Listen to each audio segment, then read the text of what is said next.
আসসালামু আলাইকুম guys, welcome to new another পানি পানি ভিডিও। ঠিক আছে, গত পর্বে দেখেছিলাম যে আসলে ভারী বর্ষণের কারণে কৃষকদের কি অবস্থা।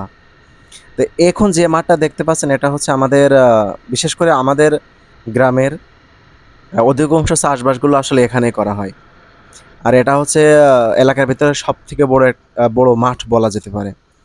তো সাইডে দাঁড়াবো, দাঁড়িয়ে দেখবো যে আসলে কি অবস্থা। ঠিক আছে, আচ্ছা, এটা দেখে কি কোনোভাবে বোঝার উপায় আছে যে এটা কোনোভাবে ধানের ক্ষেত ছিল?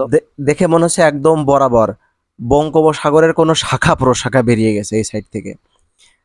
মানে এতটাই পানি একদম ওই দিকে নামলে মানুষের মাজা প্রায় বুক সমান পানি। অথচ এটা কিন্তু একটা ধানের ক্ষেত, পুরো ধান লাগিয়ে একেবারে কমপ্লিট মানুষের, কিন্তু ধানের অবস্থা। ডাইন সাইডে উঁচু যে জায়গাগুলো আছে এখানে সমস্যা নেই, কিন্তু ওই নিচের সাইডে একেবারে জয় বাংলা। যদিও ডান সাইডের পানিগুলো বের হওয়ার জায়গা আছে, একটা ব্রিজ আছে, ব্রিজ দিয়ে খুব জোরে স্রোত যাচ্ছে, কিন্তু এই সাইডের পানিটা বের হওয়ার কোনো সুযোগই নেই। এখন আল্লাহ জানে যে এই পানিটা শুকাতে কতদিন লাগতে পারে।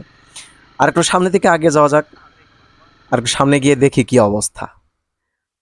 উপরে যায় যে সমস্ত জমিগুলো আছে এরা আসলে বেঁচে গেছে কিছুটা, কিন্তু নিচে যাদের জমি এদের মাথায় হাত। আর এই সাইডে উপর নিচে বলতে কোনো কথা নেই, সব সমান।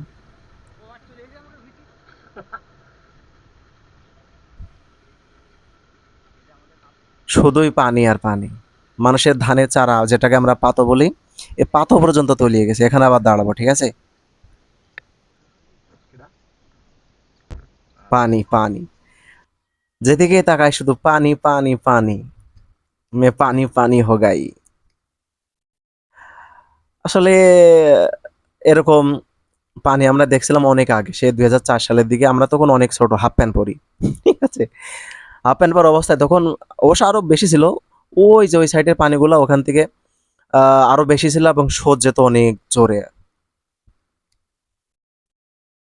আর এবার দেখলাম প্রথম, মানে 2004 সালে এরকম দেখছিলাম, আর এইবার 2025-এ মানুষের ধানের চারাগুলো পর্যন্ত তলিয়ে গেছে।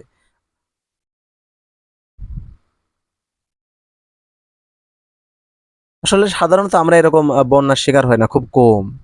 দূর দূরান্ত পর্যন্ত যেখানে যায় দেখেন মনে হবে যে কি ছোটখাটো একটা নদী। আরো সামনের দিকে যাওয়া যাক। এই যে এই সাইড গুলো হচ্ছে আরো অনেক বেশি নিচু। ওইদিকে একটু উঁচা থাকে, কিন্তু এদিকে আরো বেশি নিচু। ওখানে যদি পানি সরতে 10 দিন লাগে, তাহলে এখানে লাগবে 20 দিন এরকম। ওই যে একজন বসে বসে মাছ মারতেছে, কি করবে?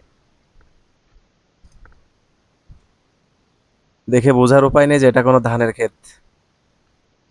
ওই যে মানুষগুলো আছে ওখানে, একেবারে প্রায় বুক সমান পানি। বুক সমান না, সরি, মাজা সমান পানি।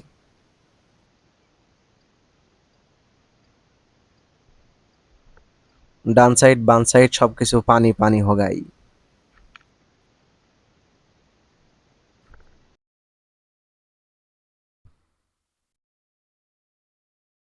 আর এই জায়গা মানে কুষ্টা জাগ দেওয়া আছে, যেটা আমরা পাট বলি আর কি, পাট।